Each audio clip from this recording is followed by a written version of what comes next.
Bismillahirrahmanirrahim. Assalamualaikum warahmatullahi wabarakatuh. Innal hamdalillah nahmaduhu wa nasta'inuhu wa nastaghfiruh wa na'udzu billahi ta'ala min shururi anfusina wa min sayyiati a'malina. Man yahdihillahu fala mudilla lahu wa may yudlil fala hadiya lahu. Asyhadu an la ilaha illallah wahdahu la syarika lah wa asyhadu anna Muhammadan abduhu wa rasuluh. Qala Allah tabaraka wa ta'ala, ya ayyuhalladzina amanu taqullaha haqqa tuqatih wa la tamutunna illa wa antum muslimun. Alhamdulillah, kita bersyukur kepada Allah ya azza wajalla. Pada malam hari ini kita dipertemukan oleh Allah di rumah di antara rumah-rumah Allah ya azza wajalla. Semoga langkah kaki yang kita usahakan untuk melangkah ke rumah Allah ya azza wajalla, ke masjid Allah ya azza wajalla, diberikan keberkahan oleh Allah ya azza wajalla, sehingga menjadi amal soleh yang diterima oleh Allah dan menjadi pemberat nanti di timbangan kita pada yaumul qiyamah. Insyaallah pada malam hari ini kita akan sedikit ngaji, ya judulnya apa? Kaidah-kaidah kehidupan. Ya, karena kita masih hidup. Perlulah kita bahas tentang masalah ini penting ya, biar kita ini yang hidup ini punya ilmu, punya bekal. Ya, alhamdulillah ini adalah pertama kali kedatangan saya ke kota Pariaman, masya Allah. Semoga di tahun-tahun berikutnya datang terus ya. Alhamdulillah. Dan kedatangan saya keempat kali ke Sumatera Barat, alhamdulillah. Ma'asyiral muslimin rahimani wa rahimakumullah. Insyaallah pada kajian kali ini kita akan sampaikan 3 pembahasan. Ya, insyaallah tidak akan keluar dari 3 pembahasan. Ya, cukup selesai. Pembahasan yang pertama kita akan bahas tentang hakikat kehidupan dunia. Itu yang pertama. Pembahasan yang kedua yaitu inti dari kajian kita, kaidah-kaidah kehidupan. Ada beberapa kaidah lah, ya walaupun tidak semua kaidah akan kita sebutkan. Kemudian yang ketiga terakhir, pembahasan yang terakhir adalah bagaimana sikap seorang muslim, kita semuanya menyikapi dunia ini. Bagaimana bersikap tentang urusan dunia ini, atau kita acuh tak acuh ya, atau bagaimana. Insyaallah dalam waktu ke depan kita akan bahas ya. Ada berapa pembahasan? 3 ya. Insyaallah tidak akan keluar dari 3 ini ya. Jadi setiap kajian saya itu saya usahakan mesti begini, ada pembatasan, dan saya batasi cuma 3 pembahasan. Kenapa? Kalau 4, 5, 6 itu banyak lupanya. Ya, banyak apa? Banyak lupanya. Ya. Makanya kita tidak perlu bahas banyak-banyak. Yang penting apa? Ilmunya masuk, diingat, diamalkan. Nah, itu yang paling penting. Ya. Baik, ma'asyiral muslimin rahimani wa rahimakumullah. Pembahasan yang pertama, apa itu? Hakikat kehidupan. Ya. Dunia ini sementara, fana.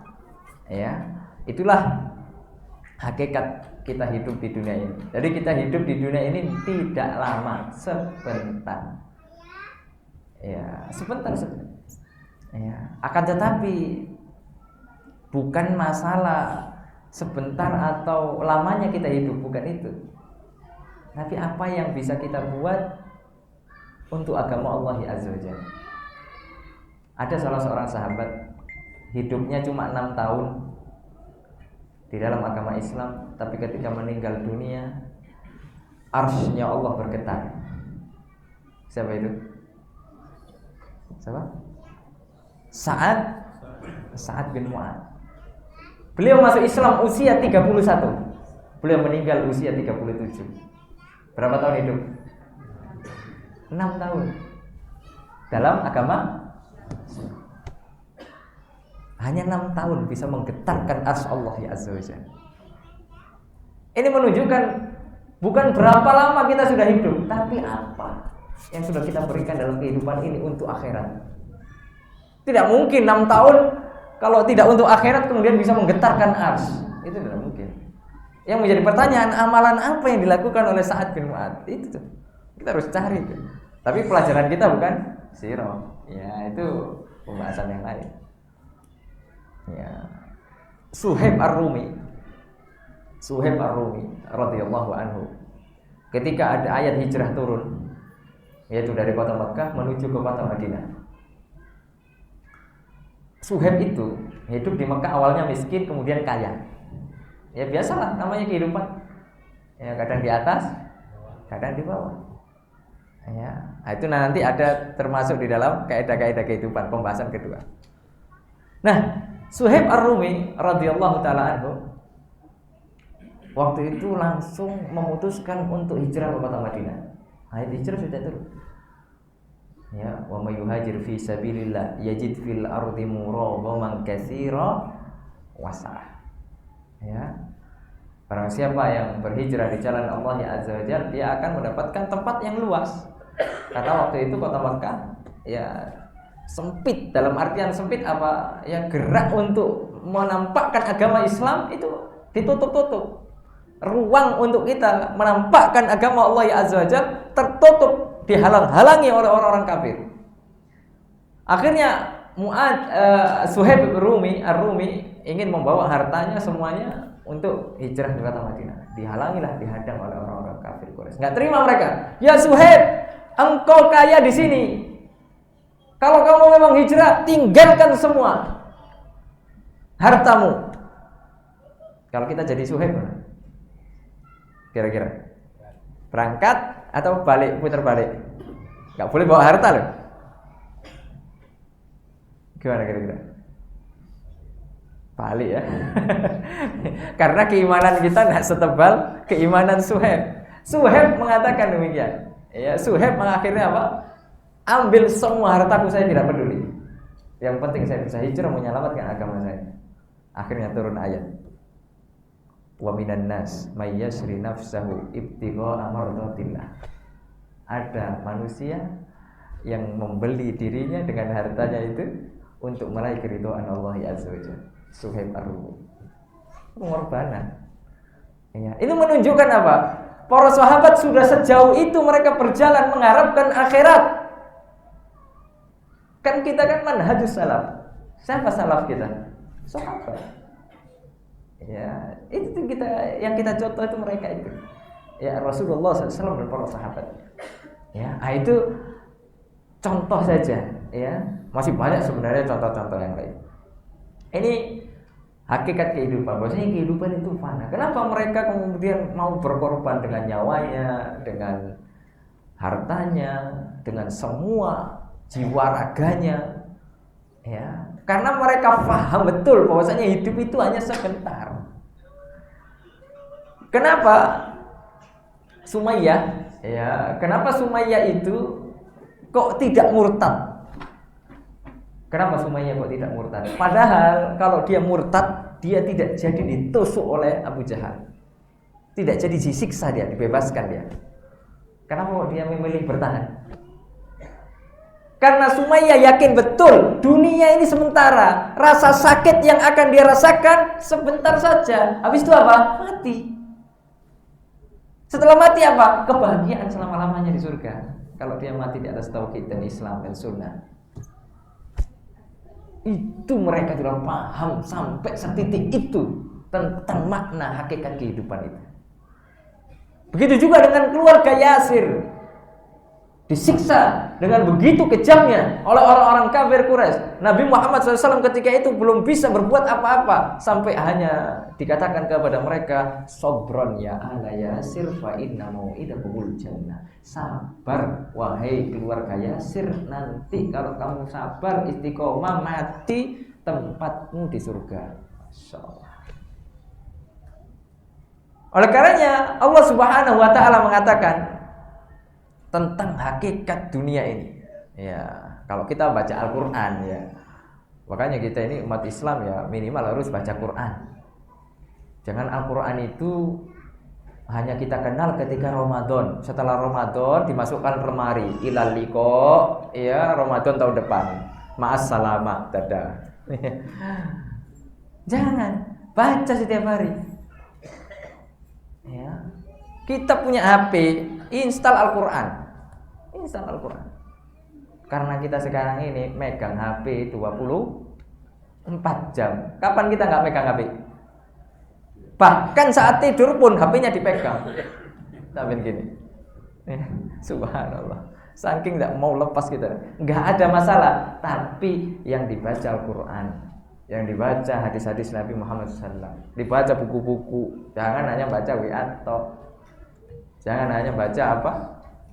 Facebook segala macam. Enggak ada masalah sesekali. Ya selingan. Ya. Allah mengatakan di dalam Al-Qur'an, dalam surat apa? Al-Hadid. Ini juz berapa ya? 20 juz. Allah Subhanahu wa taala mengatakan, "I'lamu annamal hayatud dunya laibun." Ini lihat. Ketahuilah bahwasanya kehidupan dunia, hakikat kehidupan dunia ini yang pertama, kata Allah, laibun, permainan. Ya, permainan. Kemudian kata Allah, walahun, hal-hal yang melalaikan. Wazinatun, perhiasan. Watafakhurun, berbangga-bangga. Watafakhurun bainakum, berbangga-bangga atas satu dengan yang lainnya. Ini anak saya paling banyak. Ini istri saya paling banyak. Rumah saya paling megah. Mobil saya paling mewah. Bangga. Itu dunia. Ya. Wa takatsurun fil amwali wal aulad. Banyak-banyakan anak, banyak-banyakan harta. Itu kehidupan dunia, hakikat kehidupan dunia. Itu isinya. Ya. Kemudian kata Allah, kamatsali ghaisin a'jabal kuffara nabatuhu thumma yahiju fatarahu musfarra thumma yakunu khutama. Ya, seperti apa? Hujan yang kemudian menumbuhkan, hujan turun membasahi tanah, menumbuhkan tanah-tanah, kemudian hijau. Ketika sudah tumbuh, awal-awal kan biasanya tumbuhan hijau. Setelah itu apa? Menguning. Setelah dipanen biasanya menguning. Setelah itu apa? Mati. Begitu terus siklusnya. Itulah kehidupan dunia. Hujan turun, tanah gembur, tumbuh, kuning, mati. Ulang lagi, hujan turun, tanah gembur, tumbuh, kuning, mati. Itu siklus kehidupan. Pasti selesai. Kita begitu juga. Ibu kita hamil, lahir kita, habis itu bayi, usia remaja, habis itu sudah menikah, punya anak, udah masa-masa tua, mati. Udah itu kehidupan dunia. Hanya segitu. Makanya Rasulullah SAW mengatakan, a'maru ummati ma baina sittin ila sab'in. Umur umatku antara 60 sampai 70. Ya, subhanallah. Hanya sampai 60 tahun, 70 tahun. Maka ini kemudian harus menjadi muhasabah. Introspeksi diri bagi kita. Kita yang sudah usia 40 tahun. Ini sudah harus kita lihat apa yang sekarang kita lakukan. Ya. Sedangkan berapa tahun lagi kita akan mati. Oleh karenanya kalau kita masih usia 40 tahun dan kita jauh dari masjid, jauh dari majelis ilmu, masih terperdaya dengan main-main ini tadi, hal-hal yang melalaikan ini tadi, hati-hati. Min alamati su'il khotimah. Tanda-tanda kita su'il khotimah, hati-hati. Ya, udah selesai lah, usia 40 tahun selesai, waktu main-mainnya udah selesai. Udah fokus. Para salaf itu dulu. Bahkan mereka mengatakan kalau mereka sudah usia 40 tahun, mereka fokus untuk mencari akhirat. Udah gak sempat lagi main-main, apalagi nongkrong di warung kopi, main remi lagi, main apa lagi? Judol, apalagi ngodain janda. Sudah. Enggak zaman itu sudah sekarang. Usia 40 tahun tobat. Bukan waktunya lagi main-main. Mancing lagi ke pantai. Ya, sehari-hari. Ya kalau misalnya kerjaannya itu enggak apa-apa. Cari nafkah. Tapi kalau hanya sekedar main-main, melalaikan sholat, melalaikan ibadah kepada Allah, melalaikan anak dan istri, ya itu musibah. Ya, sudah. Kita harus paham nih hakikat dunia. Itu kata Allah. Hanya sebentar dunia itu. Oleh karena ma'asyiral muslimin rahimani wa rahimakumullah, setelah kita memahami hakikat dunia, ya, dan kemudian dunia itu hanya hiasan aja sementara. Kemudian Allah mengatakan wa mal hayatud dunya illa mata'ul ghurur. Sesungguhnya kehidupan dunia itu hanya kenikmatan yang semu, kenikmatan yang menipu. Itu dunia itu. Udah nggak usah terlalu, dunia itu udah remeh. Ya. Nggak usah terlalu kemudian dipikirkan gitu ya. Kadang orang karena urusan dunia ini kadang subhanallah. Karena orang memandang dunia itu segala-galanya. Ini yang musibah. Ya ini yang musibah. Ya. Bukan lagi orientasinya adalah akhirat. Ya.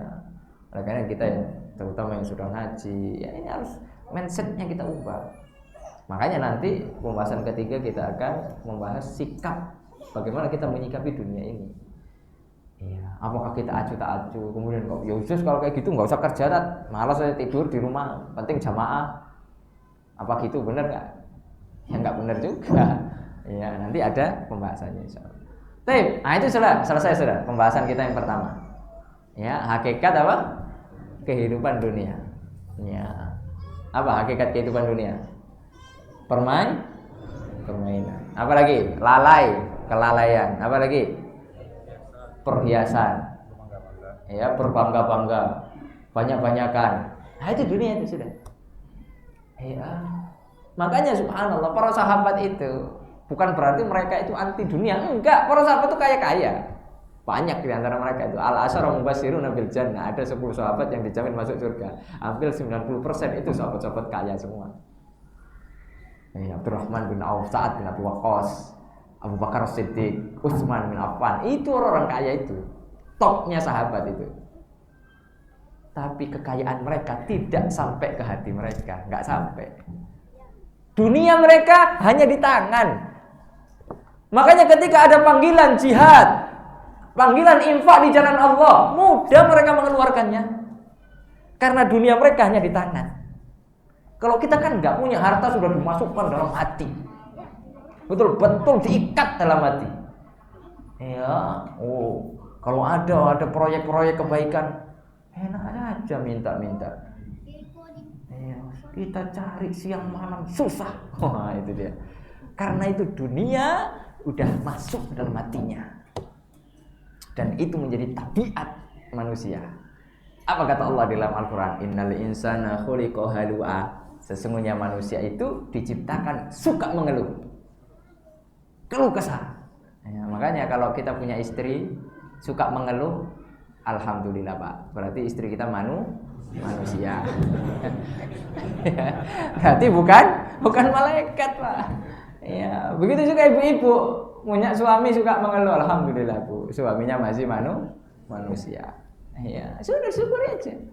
Ya, kemudian apa kata Allah? Idza massahu syarru jazua. Jika dikasih musibah, kira-kira tambah ngeluh atau enggak? Tambah mengeluh kata Allah. Dikasih sakit sedikit, dicabut kenikmatan sedikit, ya, dikasih kekurangan harta sedikit, di PHK misalnya, tambah mengeluh, tambah ngamuk-ngamuk, ya, marah-marah dia, nggak terima dia, subhanallah. Itu tabiat manusia. Akan tetapi lihat apa kata Allah? Wa idza massahul khairu manu'a. Jika dikasih diulur, dikasih rizki, dikasih keluasan, dikasih nikmat, apa sifat manusia? Manu'ah, pelit. Sifat manusia. Makanya kalau bapak dan ibu masih punya sifat pelit, masih manusia. Tapi nggak boleh dipertahankan. Ya, apa kata Allah? Illal musallin, kecuali orang-orang yang sholat. Nah, ini indikator sholat kita sudah benar atau enggak. Orang yang sholatnya sudah benar dari sisi, ya bukan dari sisi sekedar fikih ya, fikih sholatnya sah atau enggak, bukan itu, tapi lebih daripada itu. yaitu berpengaruhnya dalam kehidupan kita sehari-hari, minimal 2 sifat ini nggak ada dalam diri kita. Apa? Kita sudah tidak mengeluh sama manusia, mengeluhnya hanya kepada Allah. Kemudian kita sudah tidak punya sifat pelit atau berkurang sifat pelit dalam diri kita. Mudah kita mengeluarkan apa yang Allah titipkan kepada kita. Ya. Karena apa yang Allah berikan kepada kita itu hak milik atau hak pakai? Hanya hak pakai, bukan hak milik. Sewaktu-waktu Allah cabut, mau gimana lagi? Mudah nggak Allah cabut kenikmatan kita? Sangat mudah. Nggak usah lah berbangga-bangga. Ustadz, kalau abi saya itu kayaknya kekayaannya nggak 7 turunan, 15 turunan kan? Kalau 7, itu remeh kecil. 15 turunan. Subhanallah. Apa gunanya 15 turunan kalau hanya sekedar diturun-turunkan? Ya, kalau nggak dibuat ya infak di jalan Allah untuk kemaslahatan agama Allah, apa gunanya? Tidak ada gunanya. Kalau hanya sekedar disimpan di rekening berbangga-bangga, nggak ada gunanya sama sekali. Ya, mati dibawa atau tidak? Nggak dibawa. Orang yang cerdas, dia pengen kaya di dunia, dia juga pengen kaya di akhirat. Makanya jangan berpikir bahwasanya kita sekarang mengeluarkan harta untuk masjid, untuk pondok pesantren, untuk nyekolahkan anak, untuk itu. Jangan berpikir harta kita itu berpisah dengan kita, jangan. Itulah sesungguhnya harta kita. Itu duit kita yang kekal itu. Justru duit kita yang kita buat untuk nikmat-nikmat kita sendiri pribadi, habis itu habis. Beli ini, beli itu yang nggak bermanfaat. Justru itu bukan harta kita, itu bukan. Ya, beli jam yang 1 miliar. Ngapain? Ya, 1 miliar jam. Apakah kalau 1 miliar muternya beda? Kan sama aja muternya. Kadang ada orang yang berlebihan gitu. Ya, Ustaz kan bagus Ustaz mereknya. Ya, bisa dialihkan kepada yang lain. Jam 1 juta loh sudah bagus, ya atau tidak? Sudah bagus. Ya, Al-Fajr loh, 150 real, bagus. Ya, Al-Fajr. Apa itu yang di Mekah itu kan terkenal tuh. Ada waktu sholatnya lagi. Kan mantap tuh. 150 tuh paling murah tuh. Ada lagi yang 250. Ya, 1 juta murah. Ya, subhanallah. Terkadang kita hal-hal yang mungkin manfaatnya kurang gitu loh, dialihkan kepada hal yang manfaat yang lainnya. Nah, itu tentang dunia. Masih banyak lagi. Baik. Kemudian pembahasan yang kedua. Ya, kita sudah tahu lah hakikat dunia ya seperti itu ya. Itu bangga-bangga dan sebagainya. Baik, pembahasan kedua. Nah, ini inti dari kajian kita sebenarnya, yaitu kaidah-kaidah kehidupan. Sebenarnya kalau kita kupas semua kaidah-kaidah itu di dalam Al-Qur'an banyak.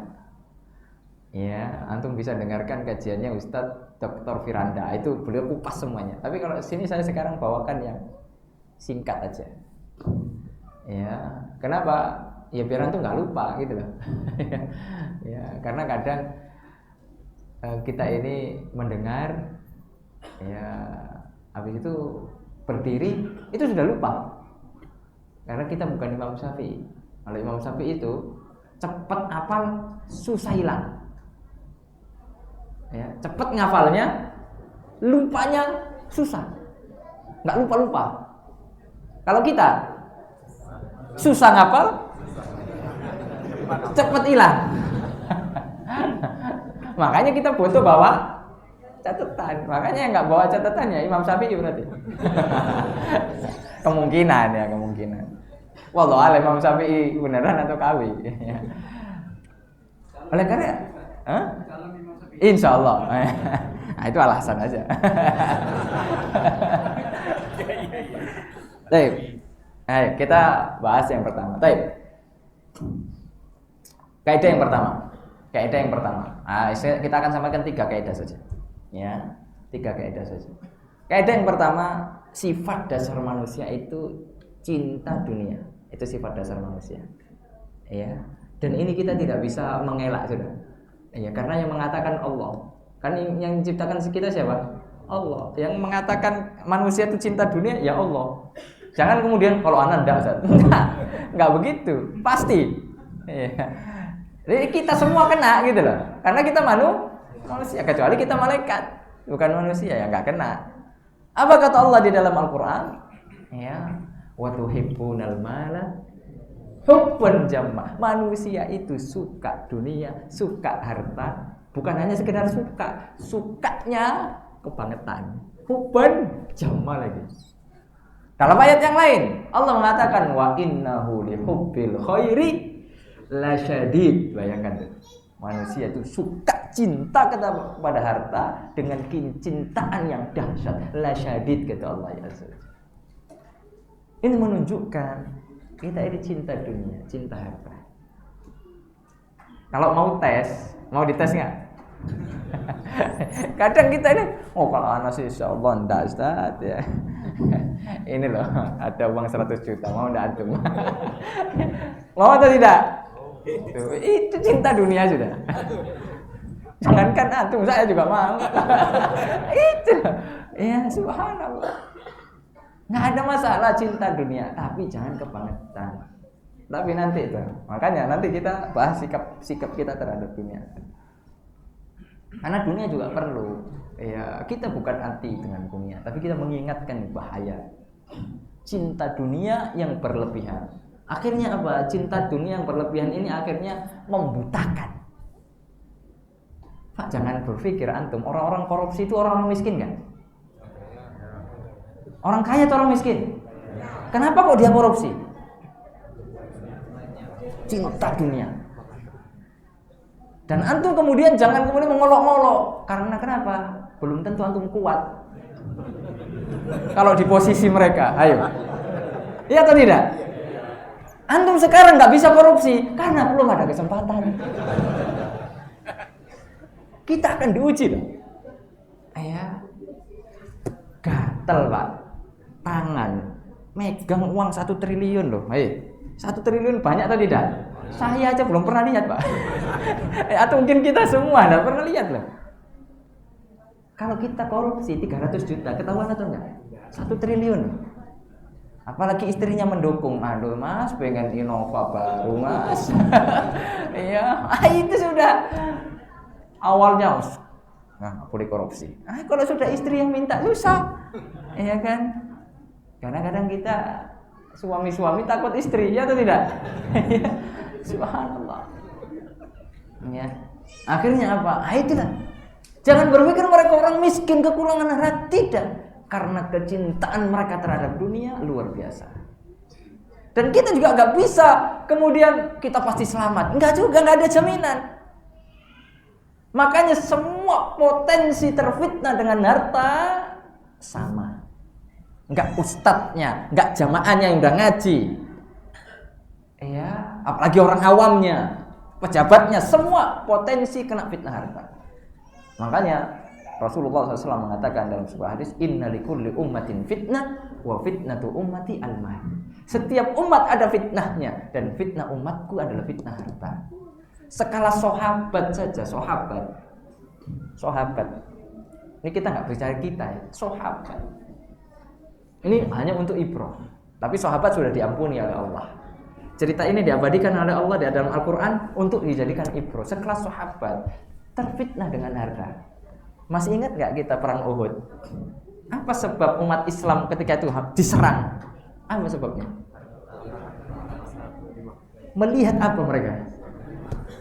Harta rampasan perang. Apa kata Allah di dalam Al-Quran? Wa asaitum, kalian bermaksiat. Mimba dima arokum matuhibbun. Apa kata Allah? Kalian bermaksiat setelah kalian melihat apa yang kalian sukai, apa yang kalian cintai. Mereka lihat apa di bawah itu? Pasukan pemanah itu lihat apa? Emas Pak di bawah itu. Ya. Apalagi ibu-ibu kalau lihat emas matanya biru atau enggak? Oh ya biru Bu. Ya. Karena memang tabiat wanita ya suka emas. Ya. Oleh karena masyarakat muslim ini ujian kita bersama. Makanya kita jangan merasa kalau saya sudah aman nama fitnah harta. Belum ada kesempatan. Jangan merasa fitnah, aman dari fitnah. Ya. Barulah kalau kita diamanahi memegang suatu jabatan dan lain sebagainya, itu baru terasa di situ. Oleh karenanya ini kaidah yang pertama, hati-hati. Ya, cinta dunia berlebihan ini musibah. Ya, ini betul-betul membinasakan seseorang. Ya, betapa banyak akhirnya orang itu terjatuh karena itu tadi, kecintaan kepada dunia berlebihan. Dunia sudah masuk dalam hatinya yang paling dalam sehingga keluarnya sulit. Ya, sehingga akhirnya rela bunuh-bunuhan karena apa? Ada atau tidak kasusnya? Banyak. Rebutan apa? Warisan, rebutan tanah, rebutan apa lagi? Ya. Rebutan pendapatan, ya atau tidak? Ya. Oleh karena ma'asyiral muslimin rahman wa rahmatullah. Ini yang kemudian harus menjadi mindset kita bahwasanya ya kita tidak boleh berlebihan mencintai dunia. Ya, secara tabiat kita cinta dunia, suka dunia tidak ada masalah. Menikmati dunia tidak ada masalah. Tapi tidak boleh berlebihan. Nah, ini kaidah-kaidah kehidupan yang pertama. Ya, apa yang pertama tadi? Sifat dasar manusia cinta dunia. Ya. Kemudian kaidah yang berikutnya. Ya. Hukum asal manusia diciptakan dalam keadaan susah. Nah, itu kaidah yang kedua. Manusia diciptakan dalam keadaan susah. Makanya banyak yang mengeluh, Ustaz, hidup saya susah, Ustaz. Alhamdulillah, Bu, Ibu manusia. Alhamdulillah, Pak, Bapak manusia. Karena memang kaidahnya begitu. Harus susah tuh. Ya, orang kaya itu susah nggak kira-kira? Susah, Pak. Nggak bisa tidur, mikirin mobilnya parkir di mana, rumahnya belum digembok. Orang miskin susah juga nggak? Susah besok makan apa? Semuanya susah. Itulah manusia diciptakan dalam keadaan susah. Apa kata Allah dalam Al-Quran? Inna khalaqnal insana fi kabad. Sesungguhnya kami ciptakan manusia, kata Allah, dalam keadaan susah. Karena hidup di dunia ini pasti susah. Apapun profesi kita, apapun jabatan kita, jangan berpikir kalau sudah jadi pemimpin nggak susah. Jangan antum pikir kemudian Pak Prabowo itu wah enak yo hidupnya Pak Prabowo yo, naik pesawat ke sana kemari. Antum coba curhat sama Pak Prabowo, susah nggak Pak Prabowo? Susah banget. Ya, banyak yang dipikirin. Ya, antum aja kepala rumah tangga cuma istri 1, berapa? Anak 2, itu aja udah pusing, ya atau tidak? Nah ini 270 juta orang atau 300 juta orang loh, bayangkan. Ya. Dan macam-macam lagi karakternya. Nah, lebih pusing lagi. Ya, oleh karena subhanallah, jangan berpikir kalau saya nanti di posisi ini saya pasti nggak susah. Enggak. Ada kesusahannya masing-masing. Ada bebannya masing-masing. Udah syukuri apa yang ada. Ya. Udah nikmati prosesnya. Apa yang sekarang Allah rezekikan kepada kita, sudah syukuri. Nanti Allah tambah. Ya, kalau kita bersyukur. Oleh karena ma'asyiral muslimin rahimanallah, itu kaidah-kaidah kehidupan. Jadi tidak ada namanya manusia tidak susah. Ya. Belum nikah, susah atau tidak? Susah juga. Mikirin waduh kapan nikah? Ya. Anak yang masih sekolah, susah atau tidak? Susah, pelajaran ya Allah banyak. Besok PR belum kerjakan. Susah. Nanti anak-anak itu berpikir, wah nanti kalau saya sudah lulus nggak susah lagi. Susah atau tidak? Susah. Kerjaan nggak dapat ya Allah. Susah. Kemudian dia berpikir nanti kalau habis nikah nggak susah. Ternyata nggak. Akad nikah, besoknya istrinya nangis-nangis. Kita makan apa, Mas? Susah lagi. Subhanallah. Jadi kadang kita berpikir berpindahnya fase satu ke fase yang lain itu menghilangkan kesusahan. Ternyata tidak. Ada susahnya di setiap fase itu. Udah kita nikmati aja. Jalan terus. Ya, fase-fase tersebut. Ya. Dan kita niatkan untuk mengharapkan pahala Allah. Sehingga fase susah kita itu menjadi pahala, bekal untuk kita menuju Allah ya Azza wa Jalla. Susah ya sabar, gitu loh. Walaupun ya itu kan kalau ngomong enak, anjalaninya itu juga. Kita itu akan diuji dengan perkataan kita. Ustadz selalu menyampaikan sabar. Tapi kalau diuji belum tentu ustadznya juga sabar. Ya. Tapi kan nggak mungkin ustadznya bilang, ya usah kamu nggak usah sabar kan nggak mungkin juga.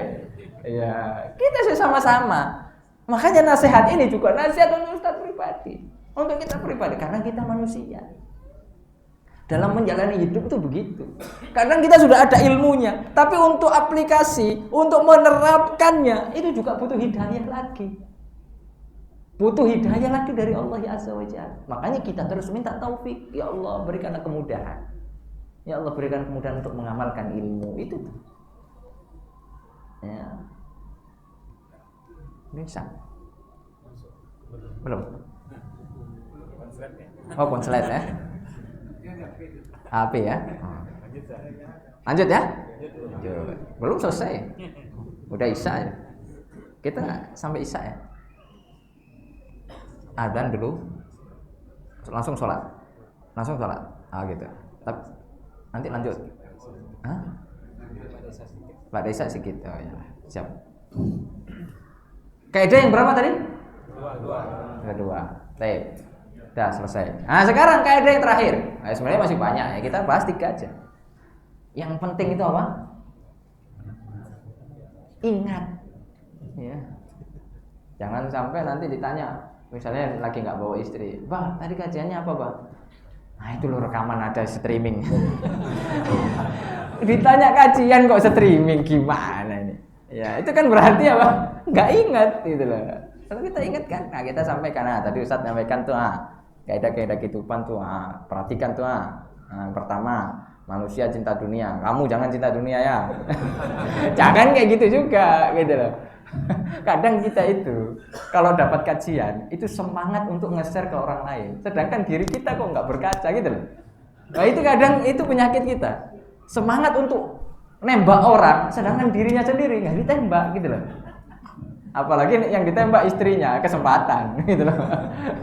Subhanallah. Baik, itu kaidah yang pertama ya, cinta dunia. Kemudian yang kedua, pasti susah. Udah pasti susah. Fase apapun, kondisi apapun pasti ada susahnya.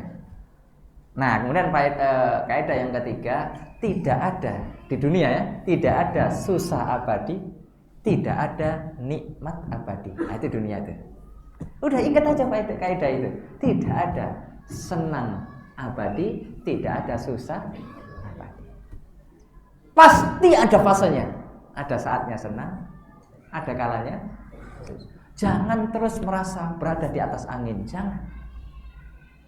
Ya. Jangan senangnya berlebihan, udah biasa aja. Ya. Apa kata Allah di dalam Al-Quran? Fa inna ma'al usri yusra. Inna ma'al usri yusra. Nah, itu kaidah. Sesungguhnya setelah kesulitan pasti ada kemudahan. Setelah ada kesulitan pasti ada kemudahan. Ya. Yang mengatakan bukan saya, Allah. Cuma terkadang kita kurang sabar dan kurang yakin. Ustadz, kapan sih anak itu kok diuji terus? Kapan lulusnya? Sabar. Kalau nggak lulus di dunia, minimal mati. Ya nanti bahagia di akhirat. Gitu kan? Sabar. Sabar kita berapa tahun sih, ada batasnya nggak? Ada. 60 tahun sabarnya. Udah selesai. Kita diuji misalnya ya qadar Allah misalnya. Kita diuji sakit. Ya, kadang ada ujian berbeda-beda. Ya, ada orang diuji sakit. Ada orang diuji dengan hartanya, kemiskinan. Ada orang diuji dengan keluarganya. Ya, ada keluarganya naudzubillah yang murtad segala macam, ya. Makanya kita berdoa, apapun ujian kita yang paling berat, ya, selagi ujian itu bukan urusan agama, maka kita harus bersyukur. Makanya Rasulullah SAW berdoa kepada Allah, Allahumma la taj'al musibatana fi dinina. Ya Allah, jangan uji aku dalam urusan agama. Paling berat ujian urusan agama. Keluarga murtad, keluarga sudah jauh dari agama, ini berat. Temannya sudah ngaji, belok lagi, berat. Ujian agama ini berat. Kalau hanya sekedar ujian kemiskinan, mungkin sakit, itu ada waktunya. Ada waktunya. Di dunia selesai, ya sudah selesai. Nanti kebahagiaan di akhirat. Tapi kalau sudah urusan agama, murtad misalnya, naudzubillah, nggak selesai di dunia, masuk neraka. Nggak selesai, lanjut ya.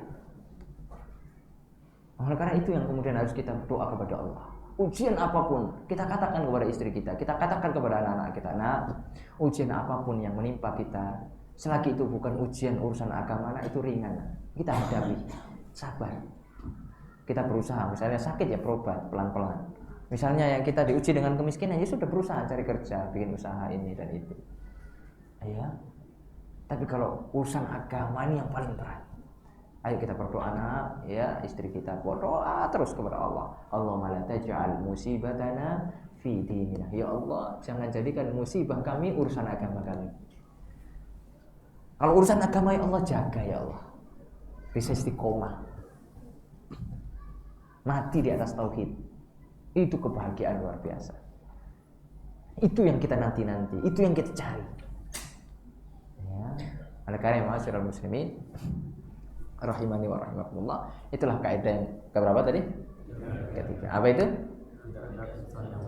Tidak ada kesusahan abadi dan kita ada, dan ini menjadi pelajaran, jangan sombong ketika senang, ya, jangan merepotkan orang ketika senang. Karena apa kata Allah dalam Al-Quran? Wa tilkal ayyamu nudawiluha bainan nas. Hari-hari itu diputar oleh Allah.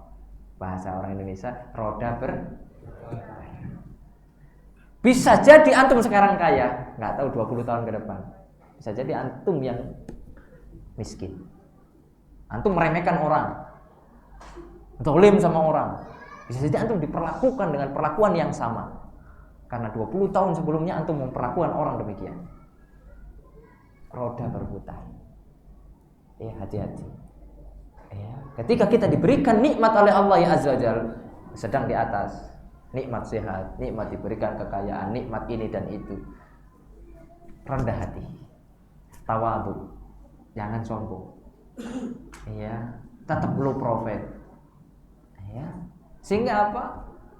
Allah berkahi, Allah berkahi, ya. Sudah Ustaz? Sudah ya? Kita adzan, sholat, lanjutkan sebentar, ya, baik. Karena pembahasan kita sisa satu, baik. Semoga ya sedikit ini bermanfaat. Sallallahu ala nabiyina Muhammad wa ala alihi wasallam. Kita salat terlebih dahulu. Barakallahu fikum. Bismillahirrahmanirrahim. Alhamdulillahi hamdan katsiran tayyiban mubarakan fi kama yuhibbu rabbuna yarda. Asyhadu an la ilaha illallah wahdahu la syarika lahu wa asyhadu anna Muhammadan abduhu wa rasuluh. Alhamdulillah kita telah melaksanakan salat Isya secara berjamaah. Kita lanjutkan pengajian kita. Masih ada satu pembahasan lagi insyaallah. Insyaallah hanya mungkin kira-kira 15 menit lagi lah. Baik, sebelum kita masuk pembahasan ketiga, kita mau murojaah dulu. Ini masih ingat atau tidak? Ya. Pembahasan kita yang sudah kita bahas berapa? 2. Pembahasan pertama apa? Hakikat kehidupan dunia. Apa hakikat kehidupan dunia? Sementara, permainan. Apalagi? Bermegah-megahan, berbangga-banggaan, ya, itu dunia semua. Ya, kemudian yang kedua, apa? Poin yang kedua, kaidah-kaidah kehidupan. Berapa kaidah yang sudah kita bahas? Ada 3. Yang pertama apa? Manusia itu cinta. Sifat dasar manusia cinta dunia. Sepakat atau tidak ini? Enggak sepakat kayaknya. Sepakat enggak? Ayat Al-Quran loh. Ya kan kita tidak sepakat. Ya, apa? Bukan itu masalahnya. Allah mengatakan, ya, kita cinta dunia itu apa? Wa tuhibbunal mala hubban jamma. Ya. Kemudian kaidah yang berikutnya, yang kedua apa? Ya. Manusia itu diciptakan dalam keadaan susah. pasti. Jadi jangan berharap nanti kalau saya posisi ini, saya jadi itu, saya pasti nggak susah, nggak mungkin. Kita akan hanya berpindah pada fase susah yang satu ke susah yang berikutnya. Udah itu aja. Ya, susah yang ringan dan susah tambah susah gitu loh. Ya. Jangan berpikir orang misalnya yang saya sementara ini jualan lah nggak apa-apa, ya keliling gitu ya. Nanti suatu saat saya kerja kantoran di bawah AC, nah itu nanti nggak susah lagi tuh, nggak panas-panasan. Ternyata sudah kerja kantoran, angin, masuk angin, ya tambah susah lagi gitu. Ya karena beban kerjanya tambah berat ternyata. Ya orang kerja di depan laptop mikir ternyata harus bikin konsep ini, bikin waduh pusing, mending jualan, untungnya jelas. Nah ini akhirnya kan balik lagi. Gitu. Kemudian yang ketiga apa? Tidak ada susah abadi dan tidak ada kenikmatan abadi. Kita bahas pembahasan yang ketiga, yang terakhir, yaitu sikap seorang muslim dalam menghadapi dunia. Mau tidak mau karena kita hidup di dunia, jangan lupakan walatan sanasibaka minad dunia kata Allah. Jangan lupa kalian ini sekarang hidup di dunia, ya sudah. Jangan lupakan dunia. Silakan cari dunia kata Allah Azza wa Jalla. Ya, oleh karenanya di dalam surat Al-Jumu'ah itu apa bunyinya? Wa idza qudiyas shalah fantasiru fil ardi. Udah sholat keliling. Ya, apa keliling tok gitu? Enggak. Ya udah kerja, balik kerja lagi, gitu loh. Ya. Nah itu kata Allah ya saja. Ini membuktikan bahwasanya Islam tidak mengajarkan umatnya anti dunia, enggak. Walaupun dunia itu dicela dalam banyak ayat, dalam banyak hadis, dunia itu hina. Tapi Islam apa mengajarkan kita anti dunia? Tidak. Makanya insya Allah ada 3 sikap, ya, ada 3 sikap seorang muslim dalam menghadapi dunia. Yang pertama, menjadikan dunia sebagai sarana, bukan apa? Tujuan. Nah, ini yang menjadi masalah. Kalau dunia sudah tujuan, akan menghalalkan segala cara. Ya, halal haram diterjang. Apa saja yang penting dapat dunia. Nah, ini dia. Karena tujuan dia adalah dunia. Kalau umat Islam tidak, dunia ini hanya wasilah. Ya, bukan tujuan. Ya, jadikan dunia ini hanya sekedar wasilah saja kita mendapatkan akhirat. Ya. Oleh karenanya, ma'asyiral muslimin rahimani wa rahimakumullah, itu sikap yang pertama. Ya. Karena kalau kita menjadikan dunia ini tujuan, bahaya. Ya, akhirnya apa? Kita kerja siang dan malam tidak kenal sama Allah. Oh banyak Pak. Saya pernah hidup di Jakarta. Subuh-subuh itu sebelum subuh, ya orang itu sudah keluar rebutan masuk KRL untuk berangkat kerja. Sebelum subuh. Ketika subuh dikumandangkan, di stasiun itu 1-2 orang yang sholat. Katanya dia mencari rizki, tapi dia lupa kepada yang memberi rizki. Ini awal mulanya adalah menjadikan dunia tujuan, bukan hanya wasilah. Kalau kita seorang yang beriman menjadikan dunia hanya wasilah, ya sudah gak apa-apa cari dunia. Tapi ingat, waktunya sholat, ya sholat. Gitu lah. Banyak sekarang orang-orang subhanallah hanya untuk mencari sesuap nasi berani meninggalkan sholat. Berapa gaji kita? Berani meninggalkan sholat? 10 miliar kan? Gak bisa menggantikan urusan sholat. Ya, oleh karena ini harus betul-betul menjadi prinsip kita sebagai seorang yang beriman. Ya, karena kita sudah tahu dunia ini sementara, dunia ini fana. Ya udah, karena dunia ini fana sebentar, ya udah jadi wasilah aja. Sama sekarang kita mendirikan yayasan, mendirikan ya lembaga-lembaga. Itu untuk apa? Wasilah saja.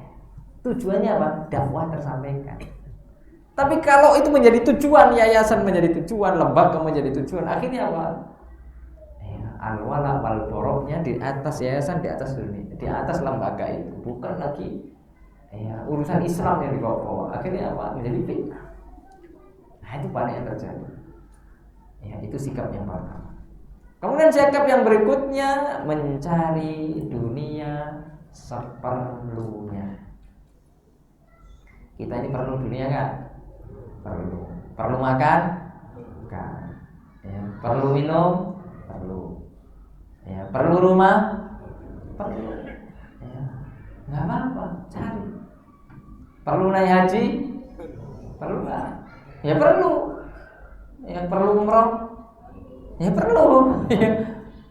Perlu. Ada memang ibadah-ibadah itu yang memang perlu bekal, perlu biaya. Itulah kita cari di situ, tidak ada masalah. Nabung, kemudian kita buat untuk bangun rumah, buat untuk nabung untuk haji, buat pendidikan anak. Boleh atau tidak? Boleh, tidak ada masalah. Cari dunia seperlunya. Jangan kemudian kita cari dunia berlebihan tanpa tahu tujuannya untuk apa. Cari. Banyak loh orang cari dunia, uangnya sudah banyak, tidak haji, tidak umroh. Banyak atau tidak? Banyak. Enggak infak, enggak bangun masjid juga. Hanya apa? Pegang. Lalu disimpan. Ini kan menjadi musibah. Akhirnya tidak mencari dunia seperlunya. Akhirnya merasa kurang terus. Kalau kita merasa kurang terus, berapapun nggak cukup. Itu tadi, bayangkan ada yang sampai korupsi itu berapa itu? 100 berapa?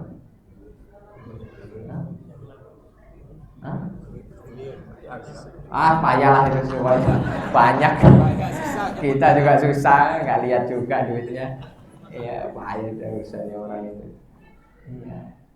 Bukan berarti mereka itu butuh. Kita makan berapa sih? Ayo, makan berapa sehari? Sebungkus. Kita tuh makan sebungkus sekali makan. Berarti kita butuh makan berapa kali? 3 bungkus toh. Berapa 3 bungkus kalau dirupiahkan? Taruhlah 30.000, 50.000 lah. Itu kenyang betul itu sudah. Taruhlah jajan-jajannya berapa? Durian, beli es teba, es apa lagi ya? Taruhlah 100.000 sehari. Kita butuh untuk tidur berapa luas sih kamar kita? 1 hektar. Paling berapa meter? Udah 4 kali 4 cukup lah. Segitu. Itu yang kita butuhkan. Apalagi mobil perlu berapa? Kita punya 100, yang dipakai berapa? 100 semuanya. Kan nggak mungkin. Kecuali kita sewa renta gitu ya. Usaha renta. Tapi kalau hanya cukup mobil nggak bermanfaat. Hanya untuk pajangan hiasan. Pokoknya saya hobi. Apa hobi kamu? Beli mobil. Jadi cuma jadi hobi. Nggak dipakai juga. Untuk apa? Untuk seperlunya. Kadang ada orang itu yang memang subhanallah ya. Karena bukan akhirat mindsetnya, sehingga dunianya diperbanyak. Outfitnya itu pokoknya harus mahal. Kalau nggak mahal itu gatal dia. Baju kalau nggak mahal gatal dia. Ini outfit saya ini 100 juta nih. Baju ini 50 juta. Jam ini 25. Masa kayak gitu? Subhanallah. Padahal kita beli jam itu tadi yang 1 juta itu sudah cukup.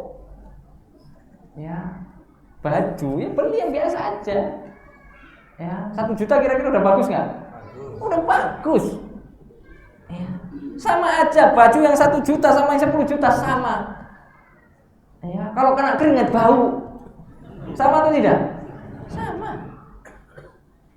Apa bedanya? Cuma masalah kenyamanan aja gitu loh. Itu kan seperlunya. Ustaz jangankan 1 juta Ustaz, beli jubah 100.000 ya susah. Ya kan? Sebagian kita itulah Kadang kita perlu melihat ke bawah. Ada orang banyak yang susah, beli baju aja saya tidak mampu ya. Terkadang kita kemudian yang dikasih itu kelebihan harta, kita kemudian berbangga-bangga dengan outfit kita, dengan penampilan kita. Sebenarnya tidak ada masalah, itu tidak ada masalah. Tapi seperlunya aja, secukupnya aja. Ya. Kadang tidak ada ya, ini mohon maaf ibu-ibu ya, ini nggak menyindir, tapi menyinggung sedikit lah. Beli tas itu sampai 10. Hadir nggak orangnya? Belakang ya. Ya kita subhanallah. Apakah 10 dipakai semua? Ya. Kadang ada beli sepatu sampai 20. Ya. Saya juga punya istri sama aja gitu loh. Wanita juga gitu. Kadang saya pikir, ngapain beli sepatu kok banyak banget? Bukan ganti katanya subhanallah. Ya. Nah, ini kemudian kita harus ingatkan. Ya, hakikat dunia ini udah seperlunya aja. Kalau misalnya memang nggak dipakai, ya sudah sumbangkan. Ya, kepada ada ummahat mungkin yang membutuhkan, atau mungkin dijual. Ya, berapa? Kalau misalnya mau ganti lagi, udah nggak usah menyimpan. Ya, misalnya kalau ada baju, ya kita pengen ganti, ya sudah sumbangkan. Banyak ummahat yang butuh, ya hijab misalnya, banyak. Daripada kita tumpuk satu lemari ratusan bajunya, luar biasa. Apakah kemudian kita mati kemudian ikut dikubur semua itu, ditumpuk? Kan tidak mungkin. Nah inilah kemudian harus kita sadarkan. Ya kita cari dunia seperlunya. Ya. Bukan berarti kita kemudian nggak boleh beli apa yang sudah kita nikmati, boleh aja. Ya tapi jangan berlebihan. Ya. Lalu kemudian yang terakhir, sikap kita terhadap dunia itu adalah memanfaatkan sisa umur kita yang masih ada, ya, memanfaatkan sisa umur kita yang masih ada, ya, untuk ketaatan kepada Allah Azza wa Jalla. Ya, hidup kita tidak lama lagi, ya, 60 tahun paling lama, 70 tahun paling lama, ya. Kalau kita nggak sadar sekarang, mau kapan sadarnya? Ya, nanti ditunda-tunda, tahu-tahunya mati. Belum sempat bertobat, belum sempat berbuat kebaikan, tahu-tahunya mati.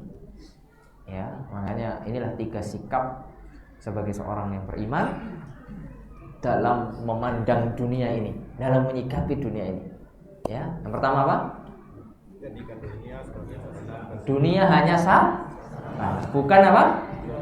Tujuan. Ya, karena kalau dunia tujuan, kita akan menghalalkan segala cara. Kalau kita sudah menghalalkan segala cara, bahaya. Ya.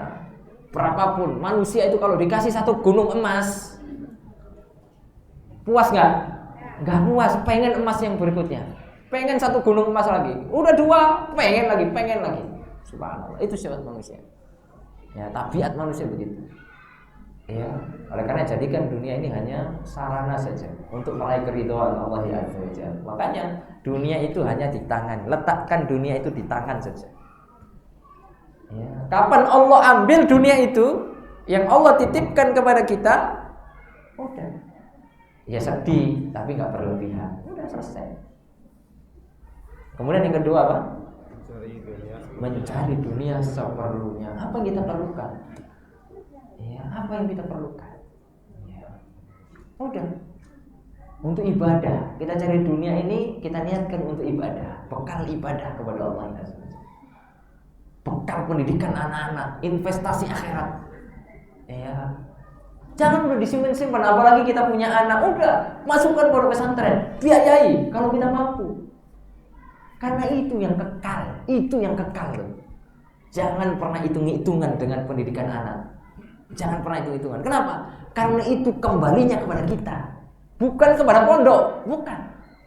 Pondok hanya menjadi wasilah, mendidik, ya, mengolah uang tersebut untuk makannya, untuk tempat tidurnya dan lain sebagainya. Tapi apa yang kita infakkan untuk pendidikan anak kita, pahalanya untuk kita. Ya, dan itulah yang kekal, investasi akhirat, umur kedua kita. Makanya jangan sampai kita mati kecuali kita sudah punya umur kedua. Di antara umur kedua adalah sedekah jariyah. Di antara sedekah jariyah adalah pendidikan anak. Awwaladin sholihin yad'ulah.